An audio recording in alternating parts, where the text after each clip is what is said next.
Tapi nggak ada riwayat bawa air, bawa kembang, bawa segala macam, nggak ada. Ini semua perbuatan bid'ah dan nggak ada manfaatnya.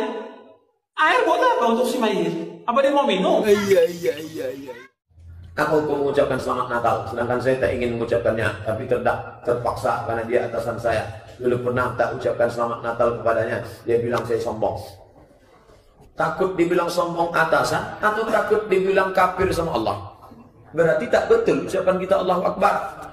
Allahu Akbar. Ada yang lebih besar lagi, Direktur Akbar. Atasan Akbar, lebih besar.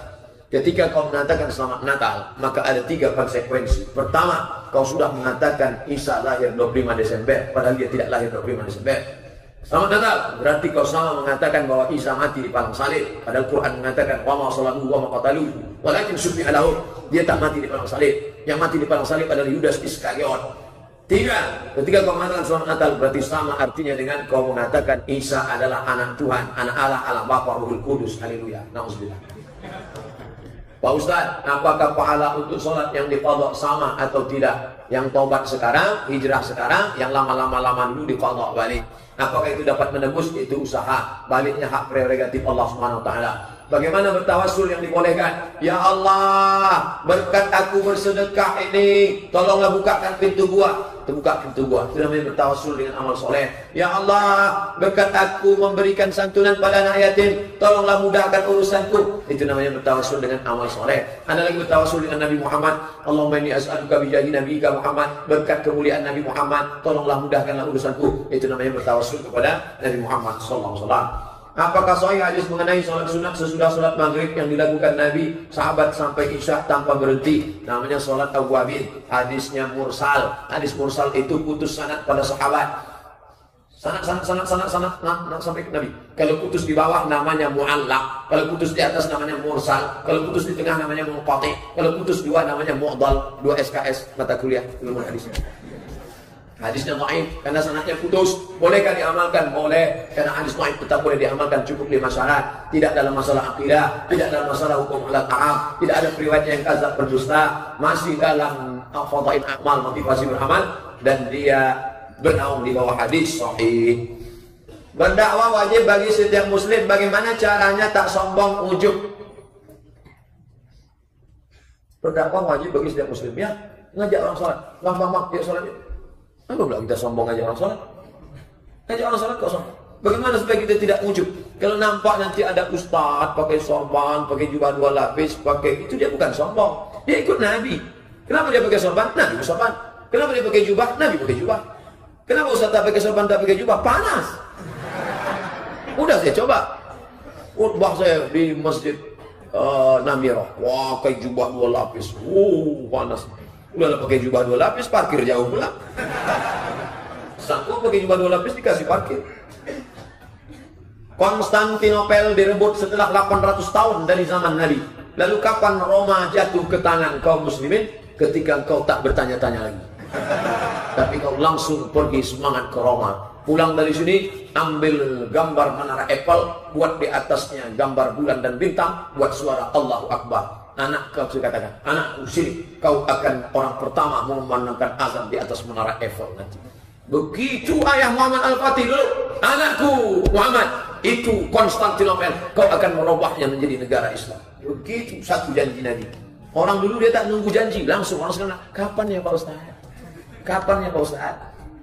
Anak adalah amanah Allah. Bagaimana agar menghilangkan rasa tak membeda-bedakan perhatian terhadap anak? Fattaqullah, takutlah kepada Allah. Wa'dilu baina auladikum, bersikap adillah kamu terhadap anak-anak kamu. Ustaz adil terhadap anak Ustaz. Saya manusia paling adil terhadap anak saya, karena anak saya 1. Bagaimana cara kita dalam melaksanakan sholat lebih khusyuk, terjauh dari pikiran yang mengganggu? Pertama, ketika sedang wudhu, fokus. Air masuk ke mulut, keluar dosa lidah. Air mengusap muka, keluar dosa biji mata. Air mengusap kepala, keluar dosa kepala sampai isi otak, lubang telinga. Air menyapu tangan, keluar dosa. Air menyiram kaki, keluar dosa dari celah-celah kaki. Allahumma ja'alni minat tawabin, waj'alni minat tawabin, waj'alni minat shalihin. Dari tempat wudhu masuk ke dalam tak boleh bertasbih. Keretak-keretak jangan. Yang boleh bertasbih subhanallah. Jangan ngobrol. Ustaz kata Allah subhanallah, subhanallah. Tak. lalu kemudian mulut bergerak, hati. Hati ingat, mulut bergerak. Apakah Nabi itu kalau sholat mulutnya bergerak? Naam. Kata Khabbab Ibn Al-Arth, dari mana kau tahu mulut Nabi bergerak? Ku tengok jenggotnya bergoyang. Mulut bergerak, hati ingat. Hati, mulut, konek. Agak-agak jauh, konekkan balik. Agak-agak jauh, konekkan. Inna sholati wa nusuki. Ayatullah. Jangan sampai hilang. Pergi pula ke Instagram, masuk ke Facebook, Twitter, BBM. Ustaz, saya ingin bertanya bagaimana caranya agar kami yang masih muda ini untuk tetap istiqomah dalam menjalankan agama Allah. Karena saya punya teman selalu mengajak kebaikan, tapi dia tidak mengajarkan kebaikan. Dia mengajak kebaikan, tapi dia tidak mengerjakan kebaikan. Oh, bahaya. Remaja Masjid Baitur Rahman. Kapan-kapan main ke masjid kami ya Ustaz? Ada lambang senyum. Alaikum bil jamaah. Hendaklah kalian berjamaah. Nama jemaahnya apa? Irma, Remaja Masjid An-Nur. Nama jemaahnya apa? Podamara, Remaja Masjid Raya Pasar Bawah. Nama jemaahnya apa? FSRNM. Nama jemaahnya apa? Remaja Masjid Baitur Rahman.